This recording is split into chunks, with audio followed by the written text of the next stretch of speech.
Hello guys, welcome to Pakistani real reaction. तो कैसे हैं आप सब? उम्मीद है आप सब बढ़िया होंगे और मजे में होंगे। मेरा नाम है मुदस्सिर। मैं हूं बशीर। सो गाइस, वीडियो का टाइटल है ट्रम्प हिम्मत है तो मोदी को छू कर दिखाओ। 56 इंच का सीना है मोदी का। ओ भाई साहब, धमकी प्रॉपर लग गई है भारत की तरफ से ट्रम्प को कि हिम्मत है तो मोदी को छू के तुम दिखाओ। वेनेजुएला तो तुम छोड़ दो, पहले मोदी को तुम छू के दिखाओ।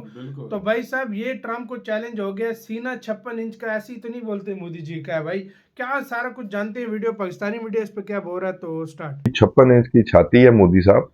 तो जो कुछ ट्रंप ने किया है वेनेजुएला के साथ, वो आप पाकिस्तान के साथ भी कर सकते हैं। ट्रंप और उनका ग्रैम दोनों के दोनों फ्रस्ट्रेटेड फील कर रहे हैं, डिफीटेड फील कर रहे हैं, हारे हुए फील कर रहे हैं। एक चीज तो क्लियर है, अमेरिका आज की डेट में भारत के ऊपर सैंक्शन नहीं लगा सकता क्योंकि इकोनॉमी बहुत ज्यादा इंटरलिंक्ड है। क्योंकि आपने जब 25% लगाए थे तो आपने तो तोप चलाई थी, इंडिया को घुटनों पर ले आएंगे, इकोनॉमी को तोड़ देंगे।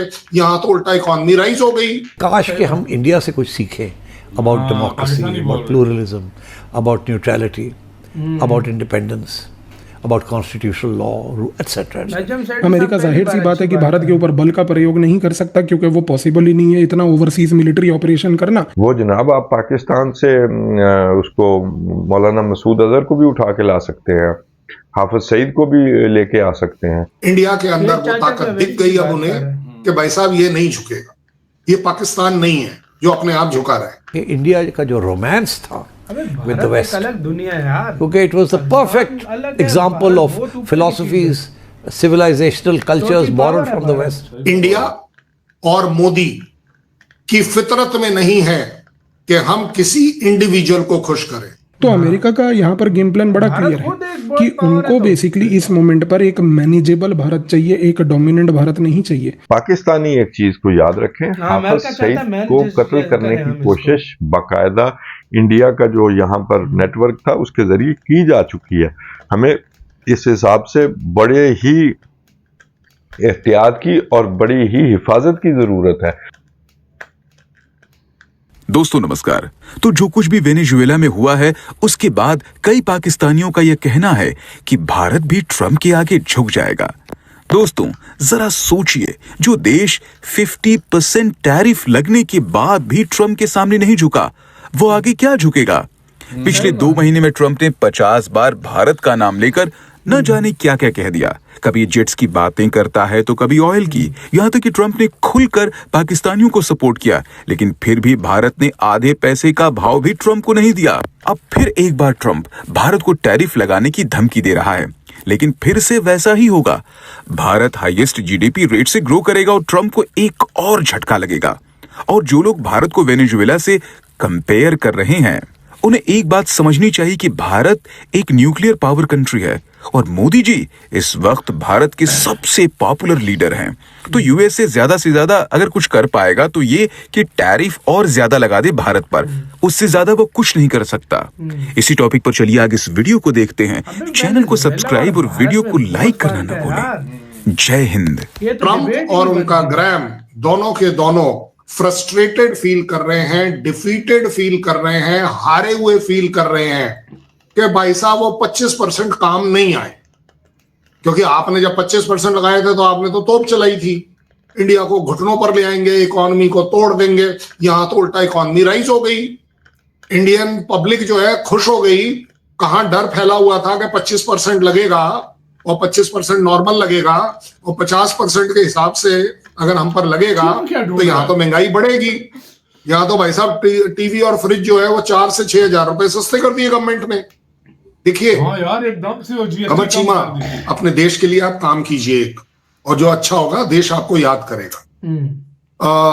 इकोनॉमी को बिल्ड करना आपका सबसे बड़ा असेट है। लड़ाइयां, एक दूसरे की बुराइयां, रेयर अर्थ मटेरियल बेचने से काम नहीं चलेगा। अगर ऐसा ही होता तो अमेरिका अपने आप में एक चाइना के डेप्ट में कभी नहीं आता जितना बड़ा उसका डेप्ट है। क्यों है? क्योंकि उसने अपनी इंडस्ट्री को इग्नोर किया, अपनी ग्रोथ को, इंफ्रास्ट्रक्चर को इग्नोर किया 2002 से लेके 2008 तक। और उसका रिजल्ट है कि बार बार उसे अपनी पार्लियामेंट में जाकर सैंक्शन लेनी पड़ी कि हम अपना डेप्ट सीलिंग जो है उसको रेज करना चाहते हैं। अब आगे बात इंडिया की। पहली चीज पॉइंट ब्लैंक इस समय ये प्रूव होता है 50% tariff has been defeated by India. India के अंदर वो ताकत दिख गई अब उन्हें कि भाई साहब ये नहीं झुकेगा, ये पाकिस्तान नहीं है जो अपने आप झुका रहा है। इकोनॉमी तो छोड़ दीजिए, उससे भी बड़ी बात ये अपने आप में आपको पता है इंडिया और मोदी की फितरत में नहीं है कि हम किसी इंडिविजुअल को खुश करें। कंट्री के इंटरेस्ट टॉप पर है और जिस कंट्री से हम बात करते हैं, रिलेशन रखते हैं, उसके साथ भी हमारे लिए टॉप एजेंडा होता है कि हम उस कंट्री को देखें। मैं आज भी कहता हूं पाकिस्तान में गवर्नमेंट्स फेवरेबल नहीं रही होंगी, लेकिन हमने हमेशा पाकिस्तान के फेवर में बात करी है। हमने कभी नहीं बोला है कि पाकिस्तान की आवाम के ऊपर अत्याचार हो और होता चला जाए, बट उससे भी बड़ी बात आप करते हैं। मैंने आपको वेनेजुएला की बात इसलिए बोली है, ट्रंप को पता है कि हम ऑलरेडी वेनेजुएला से तेल ले रहे हैं। अब जब ये टेक ओवर कर रहे हैं, जैसा कि उन्होंने ऑफिशियली डिक्लेयर भी कर दिया है, तो ये अब आपको वहां वाली थ्रेट दिखाने की कोशिश कर। चलो एक बात बताओ कमर चीमा, बढ़िया, आप एज अ पाकिस्तान आपको क्या लगता है कितना टैरिफ होगा तो इंडिया झुक जाएगा? आपकी लैंग्वेज 100% भी वो नहीं, कुछ कितना होगा तो झुक जाएगा? Tariff, it's a question falling out of. तो जनाब अगर टैरिफ की बात ही नहीं है तो फिर ट्रंप की औकात क्या और पाकिस्तान की औकात क्या? मैं आपको जज बना रहा था। मैं आपको जज बना रहा था। जो सीधी सी बात है, सीधी सी बात है। देखो मैं आपको एक सिंपल सी बात बताता हूँ, जिस जगह पे इंडिया खड़ा है यार, पाकिस्तान नहीं खड़ा हो सकता। देखो आप पाकिस्तान को कहते हो पाकिस्तान झुक जाता है, पाकिस्तान पर कुछ है जो नहीं ना, हम क्या करें? अब सीधी सी बात है, हमें तो भाई आगे नौकरी शोकरी करके हमें लेने पड़ेगा पैसे। सही बात है। अब देखो एक होता है सेठ, जो जिसके पास बहुत बड़ा पैसा होता है, वो आगे लोगों को काम करवाता है, लोग आते हैं उससे काम सीखकर कहते हैं कि हमें काम पे रखो। एक हम है, मतलब एक बंदा है, अब हमें काम की जरूरत है, हम कहां से अगलों के साथ अकड़ दिखाएं भाई? आपकी इकोनॉमी बेस्ट है, आपकी जीडीपी बेस्ट है।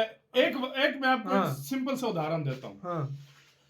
आज से 15-20 साल पहले चले जाओ, मैं आपको एग्जांपल देता हूँ। उस टाइम कोई इंडिया को कुछ बोल देता था, इंडिया आगे जवाब नहीं देता था। क्यों? इंडिया की इकोनॉमी सही नहीं थी, फॉरेक्स रिजर्व नहीं था, प्रॉब्लम थे, फॉरेक्स रिजर्व नहीं था, इंडिया बात नहीं करता था। अब इंडिया डंकी की चोट पे बात करता है, फॉरेक्स रिजर्व बेहतर है, राइजिंग शक्ति है, सबसे ज्यादा इन्वेस्टमेंट हो रही है, चौथी नंबर की दुनिया की मिलिट्री है, सबसे बड़ी मिलिट्री है, चौथे नंबर पे। इससे और क्या बंदे को चाहिए? वो इस वजह से उस टाइम की इंडिया, भारत जो है अब सुपर पावर की रेस में है जी। अब भारत, हम तो सुपर पावर करीब भी नहीं है, कोई दुनिया में और नहीं है। चाइना रशिया भी किसी खाते में नहीं आता। चाइना, अमेरिका और इंडिया, इन तीनों का मुकाबला होना है अभी कि कौन सुपर पावर बनेगा। तो हम तो भाई लिस्ट में ही नहीं है भाई। सही बात है, सही बात है। कहां से भाई अगले के साथ अकड़े? सही बात है, हम अकड़ेंगे, हमारा उल्टा हमारा नुकसान, सैंक्शन लग जाएंगे। आपकी क्या राय है गाइस? हमें अभी निकालना अपने आप को यहाँ से। ईरान अकड़ दिखाता रहा, आज हाल उसका देख लो। मोदी को किसी जिस देश ने भी अमेरिका के सामने, हकीकत में आपको बता रहा हूँ, छोटे इंडिया खड़ा हुआ है, स्ट्रॉन्ग है। जिस कमजोर देश ने भी अमेरिका के सामने अकड़ दिखाई, उसका हाल देख लो। नहीं बच्चा, आपकी क्या राय है बताना अपना। बहुत ज्यादा